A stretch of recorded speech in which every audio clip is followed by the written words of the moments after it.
story of the kings and queens of England is more surprising than you might think. It's a fine drama, 1,000 years of tales of lust and betrayal, of heroism and cruelty, of mysteries, murders, tragedies, and triumphs. And all these figure in the story I'm telling now, the story of the Tudors.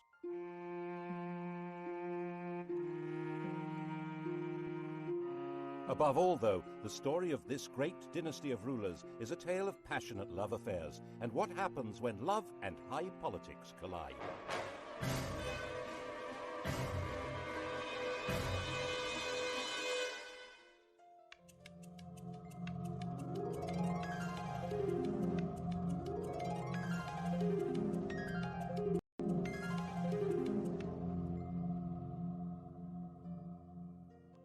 The story begins with Owen Tudor, a hugely ambitious and very handsome young man. His father was an outlaw hiding out in the Welsh hills, but Owen managed to get employed as a servant in the household of the infant Henry VI.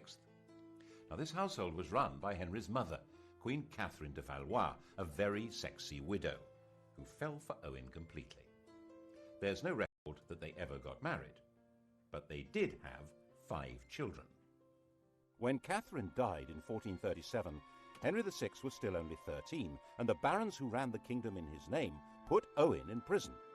But when Henry came of age, he brought his stepfather, Owen Tudor, back to court and gave earldoms to his stepbrothers Edmund and Jasper Tudor. Owen ensured Edmund's marriage to a girl from Henry's family.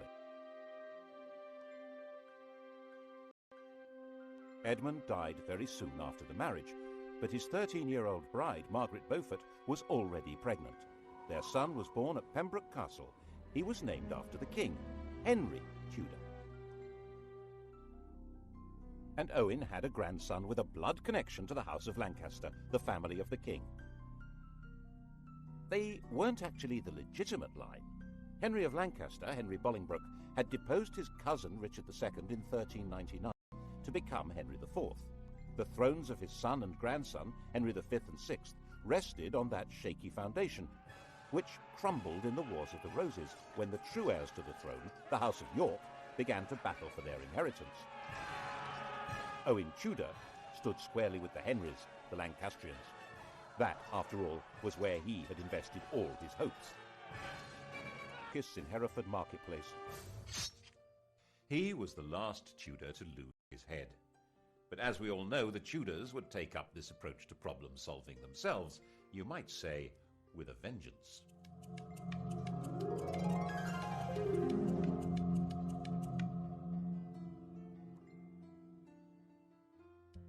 Edward of York seized the throne, Edward IV, and Owen's 4-year-old grandson, Henry Tudor, began what would be decades of living on the run or as a refugee. But 3 years later, King Edward did something that would eventually give Henry Tudor everything Owen had wished for. He fell in love, and that began a chain of events which altered all England's history. When Edward was about 20, he was waylaid by an attractive widow of about 25 who was trying to recover her late husband's property. Edward, 6'3" tall and really very good-looking, wanted to help, and he became besotted. It seems she persuaded him to secretly enter into a contract to marry her. Her name was Eleanor Butler. About a year later, in 1464, another attractive widow, 26 years old, pulled the same stunt, and Edward did it again. Unbelievable! This time the lady was called Elizabeth Woodville, and this time it wasn't just a contract to marry, it was a full marriage to a commoner. When Elizabeth Woodville was crowned in Westminster Abbey, the whole of Europe was scandalized.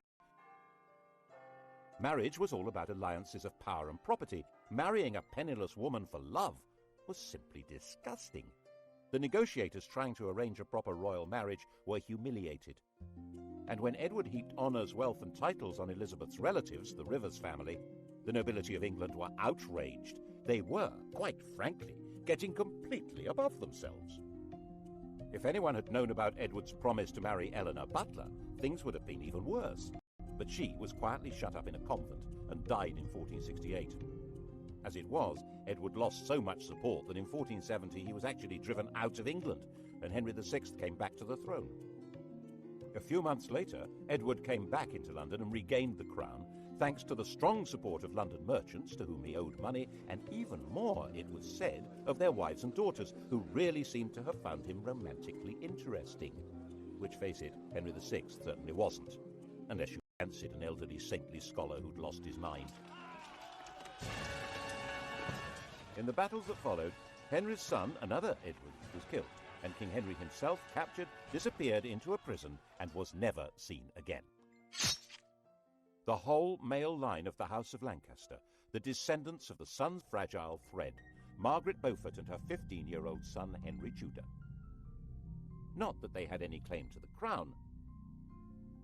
Of course, the Lancaster dynasty had begun by simply usurping the throne, but on top of that, Margaret's grandfather was illegitimate. A law had been passed to make him legitimate, but it also barred him and his descendants from the succession. And that would probably have been that, if it hadn't have been for Edward's little secret, which didn't emerge until Edward himself was dead. He was only 41 when he fell ill and died. His son, the Prince of Wales, also called Edward, was just 12 years old. Everyone refers to this young man as Edward V, but he was never crowned.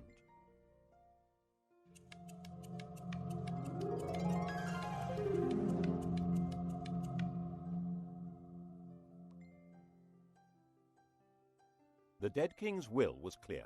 Prince Edward would be his successor, of course, but he would be in the care of a guardian and protector of the kingdom. That person was Edward IV's brother, Richard, Duke of Gloucester. We all know him as the most evil king in English history, the warped and twisted Richard III. Richard had been in effect King Edward's vice-regent in the north, based in the city of York, and no one at that time said anything bad about him at all. But the Queen thought there was someone even better to run her son's kingdom. Her. King Edward IV had died at Westminster. Elizabeth immediately sent her brother and other members of her household rushing up to Ludlow, where Prince Edward was staying. The idea was to hustle him to London and install him before Richard even knew what was going on. Then she and her family, the Rivers, would have control of everything. Richard, of course, did find out what was going on and said he would meet up with the party as they brought the prince through Northampton. Okay? Okay.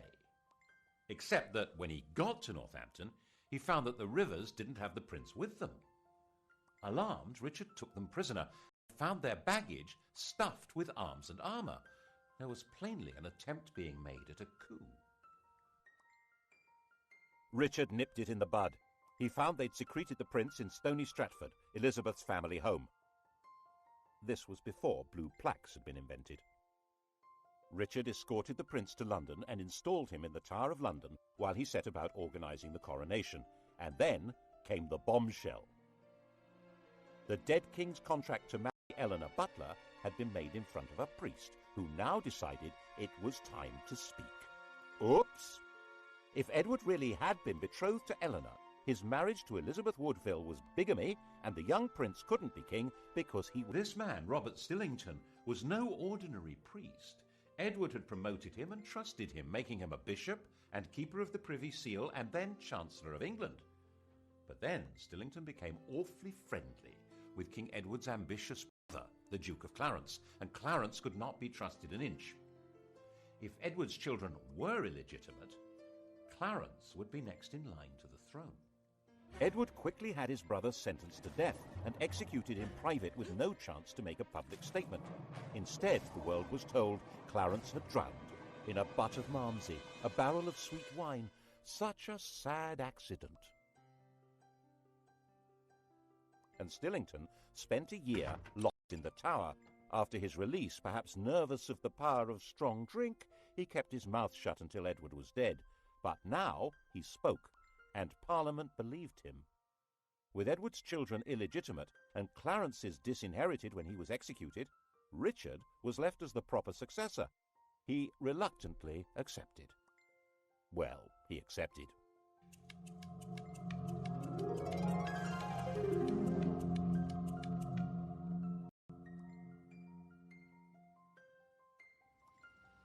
And the Tower of London changed from the Prince of Wales's palace into his prison.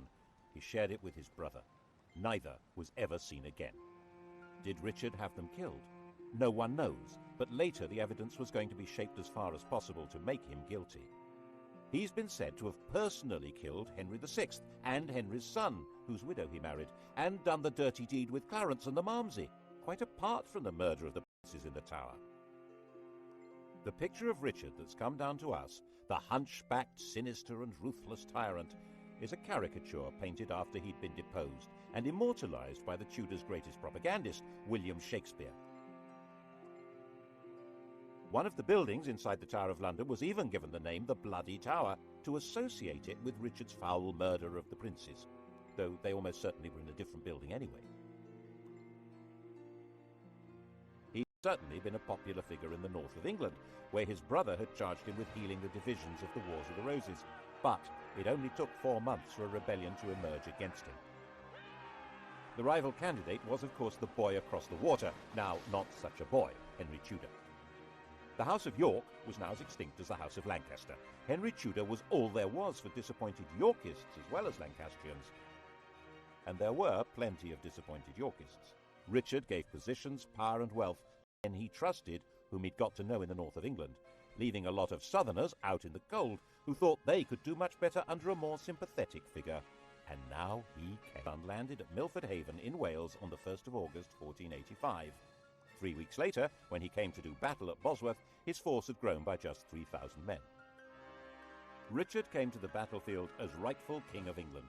Before the battle began, he held a coronation ceremony, restating his right of true succession to the crown, a right which Henry Tudor did not possess at all. Actually, given the fact that his family was specifically barred from the succession, he had pretty much less claim than anyone else there. But that's not how things were working out. Richard III was the last English king to die on a battle. The crown of England was found lying under a bush at the end of the Battle of Bosworth and placed on Henry Tudor's head. And Henry understood how you rule England. Not by winning over great nobles, they'd pretty well all been wiped out, but by winning over public opinion. The pen is mightier than the sword, especially when it tells the story of what happened.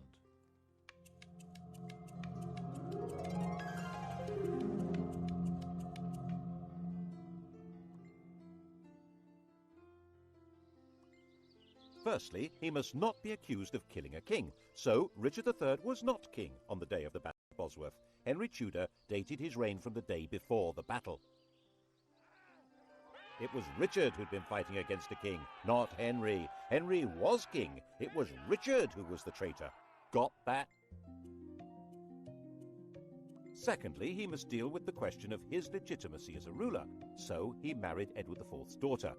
She was the legitimate line of descent from William the Conqueror, a true Plantagenet. Their son, when they had one, would be the legitimate heir by every possible standard. Well, so long as Edward IV's daughter was legitimate, so that had to be dealt with. All documents relating to the business of Edward's marriage to Elizabeth Woodville being invalid were destroyed. All documents relating to the illegitimacy of their children were destroyed, including the Act of Parliament that had spelt out why Richard should be king. These orders were carried out so efficiently that only one copy of the Act has ever been found. That's how we know about it. Other evidence may have existed, destroyed even more efficiently.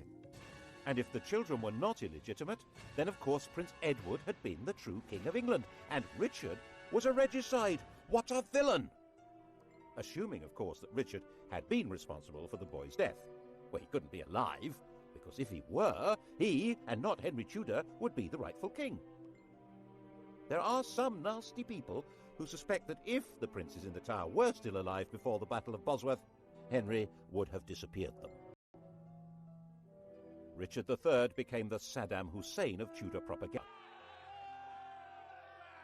Of course, the consolidation of power was not only a matter of creating favourable propaganda, it also involved getting rid of a few people. Clarence, for example, the Malmsey drowner, had a young son, the Earl of Warwick, a nephew of both Edward IV and Richard III. He had been barred from the succession, but so had the man now on the throne, so there was no security in that.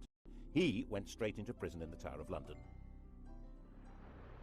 But then a priest in Ireland suddenly produced a 10-year-old boy who he said was the rescued Earl. The boy looked right, spoke right, had all the right manners. He was solemnly crowned in Dublin Cathedral as Edward VI, and a force of Irish supporters backed by Flemish troops then landed in the north of England. They were supported by the Earl of Lincoln, John de la Pole, who was also a nephew of Edward IV and Richard III. He was their sister's son. In fact, Richard III, who had no children, had designated John as heir to the throne. John knew perfectly well that the child was an impostor called Lambert Simnel, who had been carefully trained for the project. The rebels had obviously assumed that Henry had killed the Earl of Warwick, so wouldn't be able to prove that Simnel was an impostor. They were wrong. The prisoner, still alive, was put on public display, and the rebels were crushed. But never missing a trick, Henry forgave the child and gave him a job in the royal kitchen. He grew up to be a royal falconer. Another impostor appeared in 1492, this time claiming to be the younger of the princes in the Tower, Richard, Duke of York. His real name was Perkin Warbeck, and he stayed on the continent collecting support from anyone who fell out with Henry. Henry had persuaded Parliament to set up a special court to try members of the nobility who were a threat to the crown. A number of Warbeck's supporters suddenly found themselves arrested, tried for treason, and facing execution. This court was to become the notorious Court of the Star Chamber. Perkin was a constant irritant, first trying to invade from Ireland, then teaming up with the King of Scotland, and finally in 1497 he raised a rebellion in Cornwall, which Henry crushed, and promising leniency persuaded Perkin to surrender. Perkin was imprisoned at the Tower, which of course already housed Clarence's son, the Earl of Warwick. And of course it wasn't long before evidence appeared that the pair of them were plotting a joint escape, and that was the end of both of them.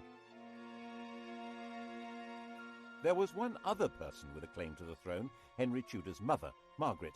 In fact, whatever claim he had, she must have a better one, but no woman had ever ruled England in her own right. And Henry needed a son to inherit the throne. Not just to the Plantagenets, but to patriotic English legends. But Arthur died in 1502, leaving his younger brother Henry as the Tudor heir. And in 1509, when the 52-year-old king died, Henry VIII succeeded to the throne.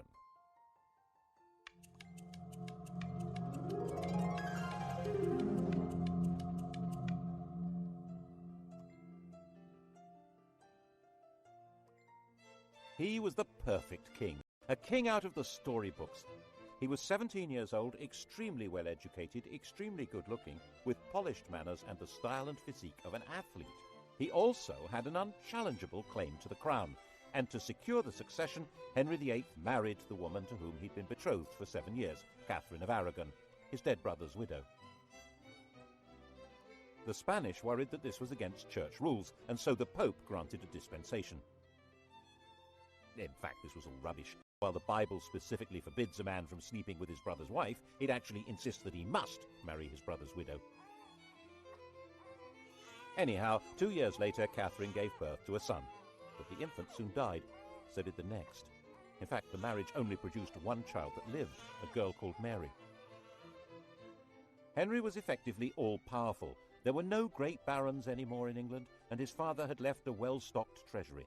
Parliament consisted to a large extent of men who depended one way or another on royal favour, and the countryside was controlled by justices of the peace who served the government. You can see the change in the very nature of power from the home of Henry's Chancellor. 50 years earlier, Edward IV's Chancellor had been a Neville, the son of the Earl of Salisbury. In those days, an Englishman's home had been his castle. Middleton Castle, actually. It was his father's home, and that great lord had also been Chancellor.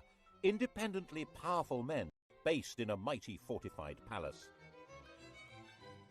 But under the Tudors, the great power of the Nevilles had been broken. Middleton Castle was in the hands of the king. When Henry VIII's Chancellor Wolsey built himself a home, it certainly wasn't a castle. It was this magnificent palace, Hampton Court.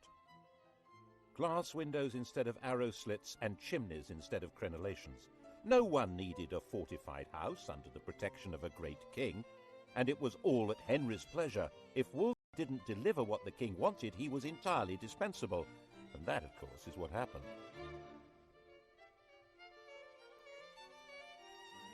The royal marriage was haunted by the ghost of their dead sons. By the end of the 1520s, Catherine was in her late 40s, had stopped getting pregnant, and there was still no male heir, just a daughter, and England had never been ruled by a woman. Henry determined a baby boy. The bride in question, Anne Boleyn, was already well installed in Henry's life. Henry, who'd already enjoyed her sister as his mistress, had wooed Anne with enthusiasm. He married her in 1533. Her coronation didn't seem to impress Londoners. Their entwined initials on the banners produced shouts of, "Ha ha!" She was visibly pregnant and gave birth to a child. Drat! Another girl. She was named Elizabeth, and little Mary was declared illegitimate.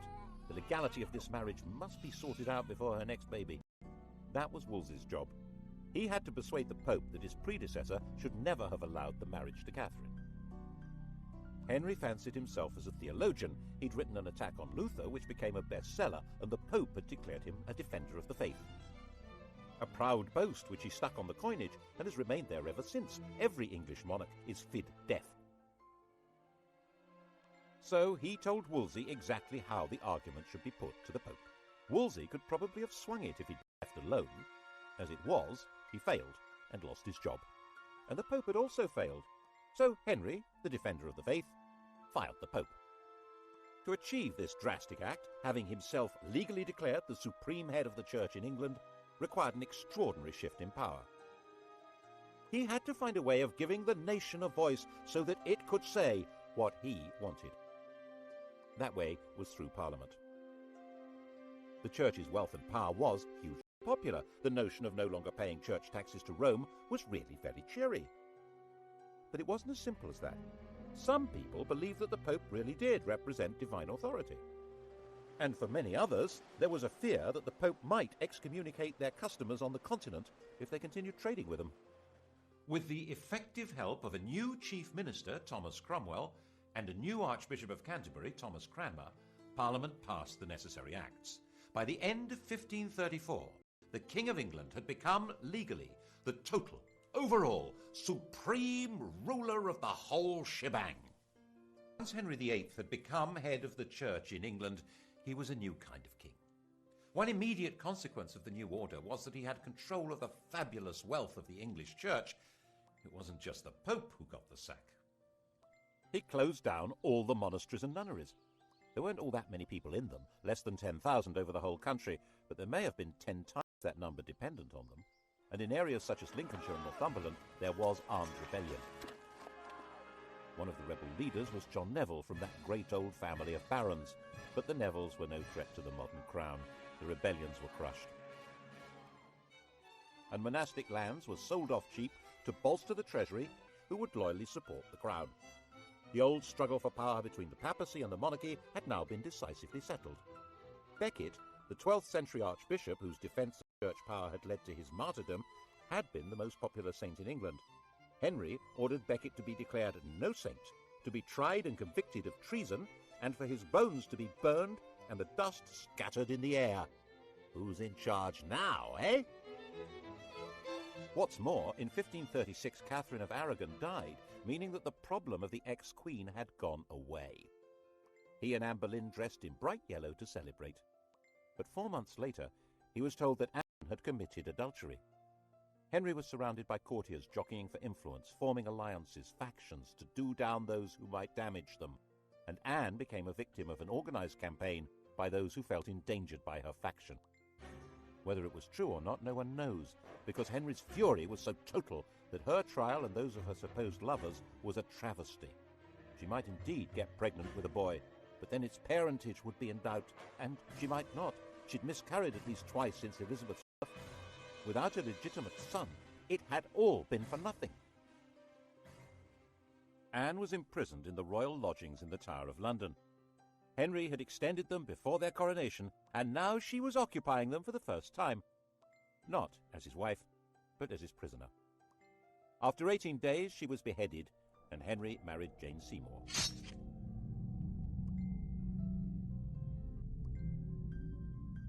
England, after the death of Anne Boleyn, was a kingdom like no other. Henry ruled in England as head of the church as well as king, like some pagan priest-king. He was the judge of heresy as well as crime. He held the keys to heaven as well as to earthly promotion. That chap in the Vatican was now just referred to as the Bishop of Rome. To even think the wrong thoughts in this kingdom could be treason. That was how the new Chancellor, Thomas More, found himself imprisoned in the bell tower of the Tower of London. Not for what he did or even what he said, but for thinking that the king should not be head of the church. He was publicly executed on Tower Hill. Henry was terrifying, magnificent, generous, dangerous, and in most people's eyes, the best king England had seen in a very long time. And Jane had a son, Edward. Sadly, she died in childbirth, but the throne was safe. His only problem was abroad, and by 1539 it did begin to look as though the Bishop of Rome might be lining up some muscle against him. But there were now well-established and powerful Protestant princes in Germany, and on the fine old principle that my enemy's enemy is my friend, the defender of the faith, intellectual scourge of the Lutherans, had married one. Actually, neither of them was much interested in theology, or in each other. Henry, now fat, with an ulcerating leg and a vicious temper, thought his 23-year-old wife was plain silly and lacking in all the graces.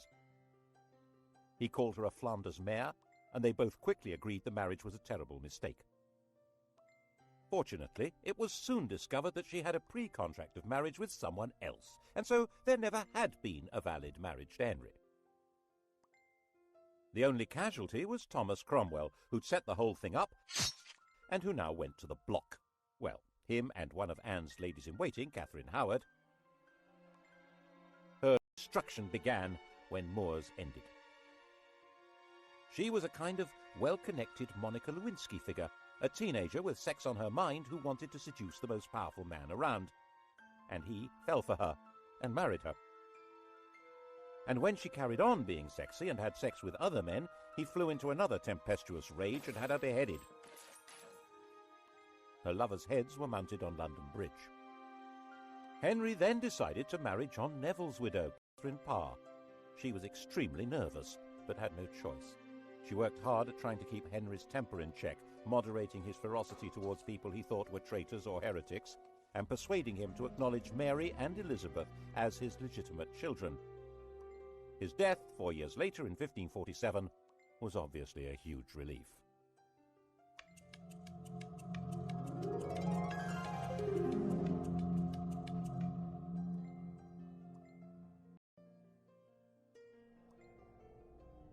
Henry had succeeded in leaving a son, but only just.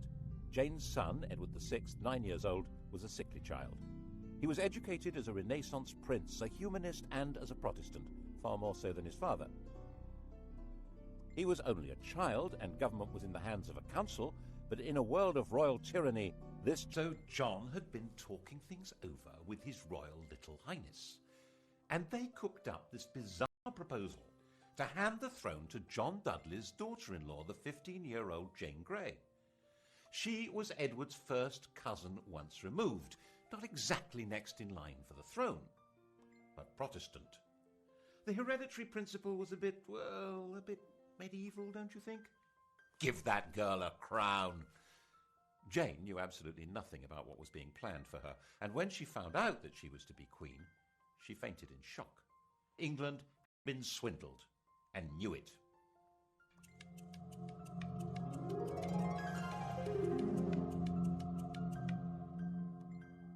Jane came to London as queen, but was she?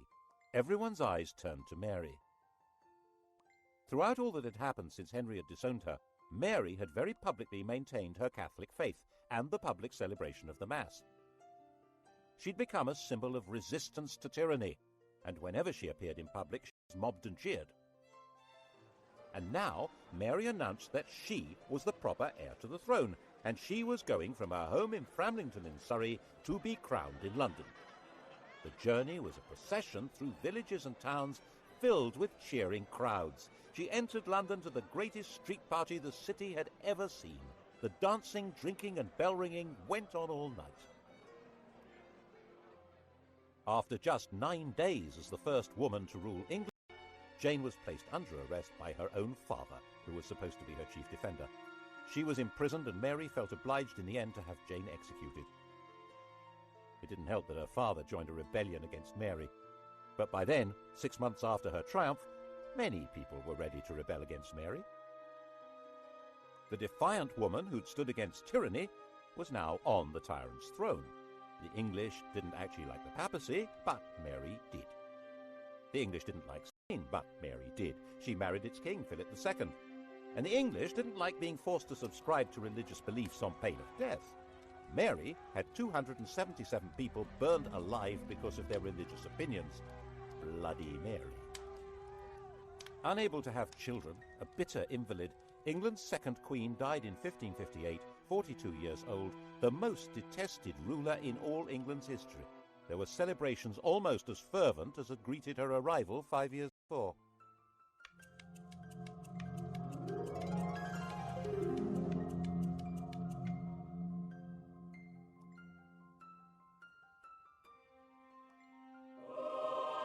Her sister Elizabeth came to sit in that terrible seat and be crowned by the grace of God Queen of England, France and Ireland, defender of the faith and supreme head of the Church of England and Ireland, even though there was not a single yard of French soil actually ruled by England. Calais, England's last little piece of France, had been lost just before Mary's death. England had become an island, and its queen would have to be an island too. She couldn't marry because that would create a king who would be either a foreigner like Philip or an opportunist courtier who'd come trailing faction and enemies in his wake. She would be both queen and king, the virgin queen ruling from a tyrant's throne over a people whose support was essential. Monarchy in England was a paradox, and Elizabeth's solution to the paradox was wholly bizarre. The Tudor monarchy had been shaped by the need that had not materialized, and now Elizabeth would choose to have no child at all. How would the crown survive? Elizabeth succeeded to the throne when she was 25 years old. By that age, women were generally married with children, but Elizabeth had never had any intention of doing that. Her father had killed her mother. His behavior towards his other wives had been equally dreadful. At 14, Elizabeth had announced that she would never marry. In fact, her survival through Mary's reign had depended on her being free of any association with anyone else. The slightest hint of her involvement with other people could have made her seem to be connected with plots against Mary and would have led to her execution. She stayed mute, giving no sign of a religious, political, or emotional attachment that might destroy her. By the time she came to the throne, the persecutions of her predecessors had left it a stark and lonely place. 9 bishoprics were vacant. There was only 1 duke left alive, and the treasury was empty. She had no close relatives left alive. The heir to the throne was her aunt's granddaughter, Mary, Queen of Scots, a Roman Catholic. No one knew whether Elizabeth was a Roman Catholic or a Protestant. The first test came over the oath of allegiance. Elizabeth insisted that, like her father, people must acknowledge her as head of the church. The bishops, Roman Catholics appointed by Mary, said that in that case none of them would allow her a coronation. Well, all except for the Bishop of Carlisle. He did the honours, and the popular acclamation for the new queen was terrific, and she shouted back, "God a mercy, good people." Elizabeth interpreted her religious role in a new way. She declared that she didn't mind whether her subjects were Catholic or Protestant, so long as they were loyal. She'd survived by being very careful about what she said and did, and that was how she coped with sovereignty. She dared not marry or be touched by scandal, but her every move was watched like any modern royal, maybe more so. To the extent that her laundresses were bribed by ambassadors who wanted to know whether her periods had stopped in case she was pregnant. She made herself look splendid, held magnificent pageants, and eventually seemed to be holding the kingdom together without the rebellions, persecutions, and massacres that had become regular features of English life. She managed this in partnership with an immensely loyal and capable minister, William Cecil, and constantly teasing the world with a showy flirtation with the Earl of Leicester, Robert Dudley. But the love affair she really encouraged was to have the nation adore her. In poetry, paintings, and theatre, she was Gloriana, the magical beauty to whom loyalty and love were equally due, and who had no a Catholic plot to replace her with one of the grandchildren of Henry VIII's sister Margaret, either Mary Stuart, Queen of Scots, or Henry Stuart, the Earl of Darnley. Both of them had a valid claim, as not only was Elizabeth excommunicated, she was arguably illegitimate. They were carefully encouraged to maneuver themselves into helplessness. Mary was the more dangerous. She'd been Queen of France until her husband's death, and a ruler of Scotland who had French backing would be a danger to England even without the religious issue. But Mary's education had been unlike Elizabeth's. She'd not lived in fear of her life, but in the indulgent French court. This was not a good preparation for life in Britain, a land of conspiracies and killings. Darnley was a weak man in a weak position, a good-looking, unstable lout. What happened next looks like a cunning plan. Elizabeth pretty much obliged the 19-year-old Darnley to visit the 22-year-old widow Mary, having ordered him not to marry her. The result was totally predictable, and Darnley was a total liability to Mary. Dim-witted and resentful of his lack of power, he was also furiously jealous, and when he thought her advisor Rizzio was having an affair with Mary, he joined a plot that had Rizzio murdered in front of her. She now viewed Darnley, the patsy in all this, with hatred and contempt, and was herself complicit in the plot that murdered him with an explosion. She ended up fleeing her own kingdom and throwing herself on Elizabeth's mercy. Ultimately, a bad place to be. Elizabeth was half the time sure that Mary should be executed to deprive Catholic plotters of a candidate for the throne, and half the time sure that she should do no such thing. Ruling queens were rarer than hen's teeth. For one to kill another really wasn't good. She signed the death warrant, but in a state of real distress. Mary and Darnley had a son, James, and he was now the virtually incontrovertible heir to Elizabeth's throne. She wrote to him confirming that and apologizing for what she'd done to his mother.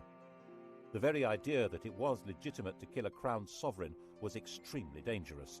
Elizabeth was deeply concerned with the rights and powers, the prerogatives of the sovereign. She was very wary of Parliament, which in her view treated every request for taxes as a blackmail opportunity to give itself powers of government. So she tried very hard not to ask for taxes, and her government was parsimonious, mean as possible, and then some. She was determined to protect royal authority. She refused to allow Parliament to refer to England as a state.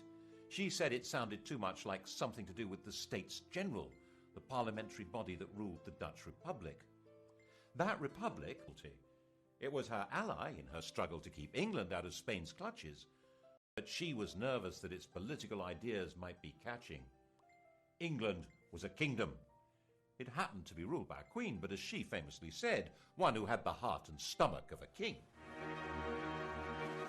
Of course, Elizabeth's greatest moment was when she managed to see off the Spanish Armada, when Philip II, by far the most powerful ruler in the world, assembled a vast fleet to collect an invasion army from the Low Countries and bring England back into the Roman Catholic Church. The English fleet, genuinely patriotic, genuinely daring, skillfully harried the Armada to prevent it finding a safe anchorage where it could make contact with the landing force.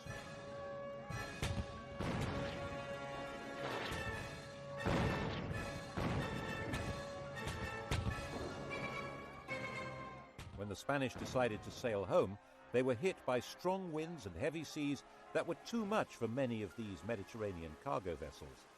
So far as the English and the Dutch were concerned, God had blown them away. Philip himself saw it as a baffling defeat that meant God was not on his side. But Elizabeth was still not prepared to ask Parliament for the money to pay her victorious sailors' wages. They were not due to be paid until they came ashore, so their queen left them rotting at anchor. And when messengers came to court to plead for the starving men who'd saved England, they arrived in the middle of extravagant celebrations of the victory and were turned away. Elizabeth died, the grandest of all England's rulers, in 1603. Her successor was Mary's son, James Stuart, already ruler of Scotland. He had inherited glory, but with it an empty treasury and an isolated kingdom. In the next programme, we'll see what the Stuarts did with this poisoned chalice.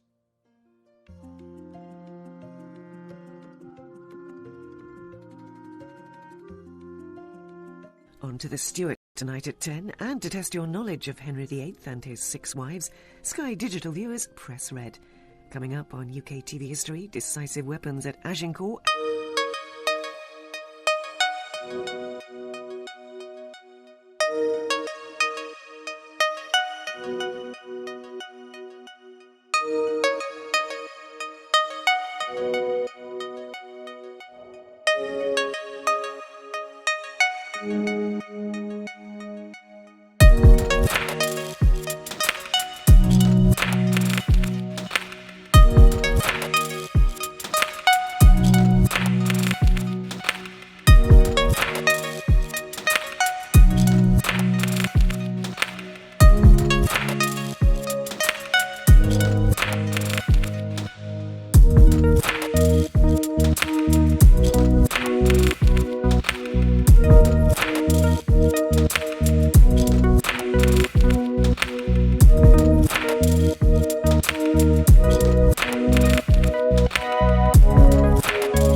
Edmund died very soon after the marriage, but his 13-year-old bride, Margaret Beaufort, was already pregnant. Their son was born at Pembroke Castle. He was named after the king, Henry Tudor. And Owen had a grandson with a blood connection to the House of Lancaster, the family of the king. They weren't actually the legitimate line. Henry of Lancaster, Henry Bolingbroke, had deposed his cousin Richard II in 1399 to become Henry IV. The thrones of his son and grandson, Henry V and VI, rested on that shaky foundation, which crumbled in the Wars of the Roses when the true heirs to the throne, the House of York, began to battle for their inheritance. Owen Tudor stood squarely with the Henrys, the Lancastrians. That, after all, was where he had invested all his hopes. Kiss in Hereford Marketplace. He was the last Tudor to lose his head. But as we all know, the Tudors would take up this approach to problem solving themselves